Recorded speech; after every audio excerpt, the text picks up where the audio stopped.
Is Scott Robertson's departure from the All Blacks really just a matter of results? Welcome to Scrum Masters Elite_UK. If you enjoy candid, multifaceted perspectives on rugby, make sure to subscribe to the channel. In elite sports, especially rugby, where system thinking, tactical cohesion, and team culture play key roles, stability is often the foundation of success. The decision to terminate Robertson's contract at this time makes me question, is the New Zealand Rugby Union rushing things? Or are they under immense pressure from short-term results and public opinion? Scott Robertson is not an ordinary coach. Before leading the All Blacks, he had built a solid reputation with the Crusaders, where he created a true dynasty with both expertise and leadership. So, when he was entrusted with the national team, many, myself included, expected him to bring a fresh perspective, a modern identity while still preserving the traditional soul of the All Blacks. The fact that he was judged to be not heading in the right direction feels somewhat vague to me, because the concept of being on the right track in sports is sometimes not just about results but also the process, the foundation that a coach is building. A noteworthy detail is the information suggesting that the players played a significant role in the decision to sack Robertson. This opens up a complex view of power dynamics in modern sports.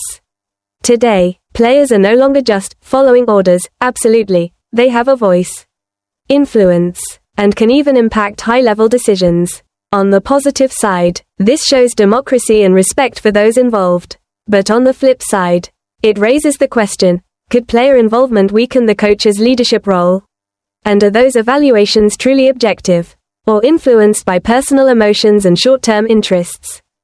That's why I feel that the statements made by Ruben Love and Cam Roigard carry special meaning. They didn't shy away from expressing their respect and sympathy for Scott Robertson, but at the same time, they maintained a balanced approach, not diving into controversy or criticism. This shows maturity in the thinking of young players who understand the line between personal feelings and professional responsibility. When Ruben Love said he was given the opportunity to debut for the national team by Robertson, I could clearly sense the genuine gratitude of a player towards someone who trusted him at the most crucial moment of his career. What impressed me the most in the comments about Scott Robertson was the emphasis on the human aspect and the culture. Love mentioned Robertson's ability to bring the team together, his respect for family, and the moral values he instilled.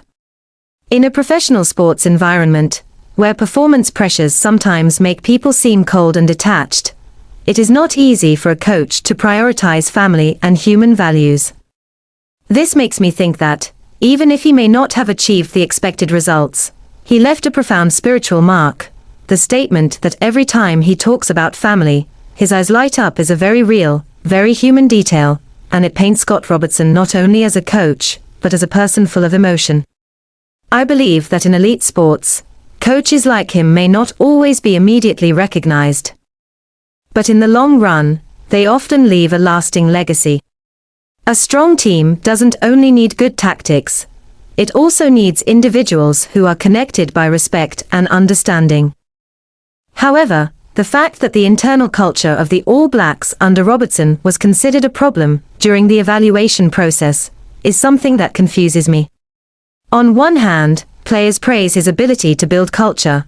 On the other hand, the culture itself is seen as a weakness. This shows that the concept of team culture doesn't always have a unified understanding.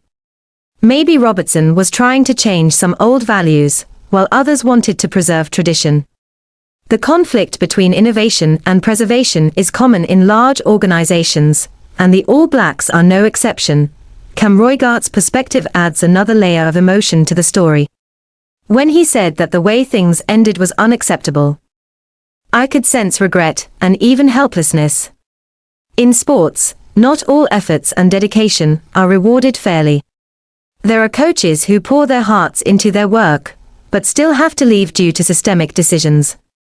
This reminds me that behind the glamour of elite sports, there are many sad stories, many people who silently sacrifice. I particularly resonate with the view that this is simply a part of sports. This phrase may sound cold, but it reflects an undeniable reality. Professional sports is a harsh environment, where results can decide everything, and personal emotions are often placed behind the collective interests. However, acknowledging this doesn't mean we should become indifferent. On the contrary, moments like these allow fans to see the human side of sports, to realize that coaches and players also suffer and deserve empathy.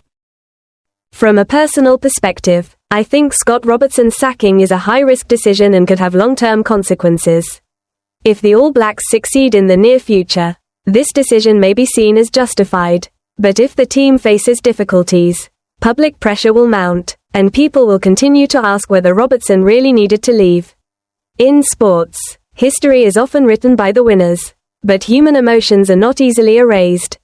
Ultimately, what stays with me after reading this article is not just the story of a coach's sacking, but the story of trust, respect, and human values in sports. Scott Robertson may no longer be the head coach of the All Blacks, but through the players' words, it's clear that he left a deep mark on them, and perhaps that is the greatest measure of a coach's value. I believe that no matter what the future holds for Scott Robertson, he will succeed in whatever role he takes on because the qualities mentioned by the players, care, team cohesion, and humanity, are timeless. As for the All Blacks, this decision will be a turning point, not just in tactics or personnel, but in how they define their identity and values in the new era of world rugby. When a coach leaves, what remains isn't just the results, but the people and the culture they leave behind. Scrum Masters Elite _UK bids farewell and says, see you again. Subscribe to the channel and join me in reflecting on top-tier rugby.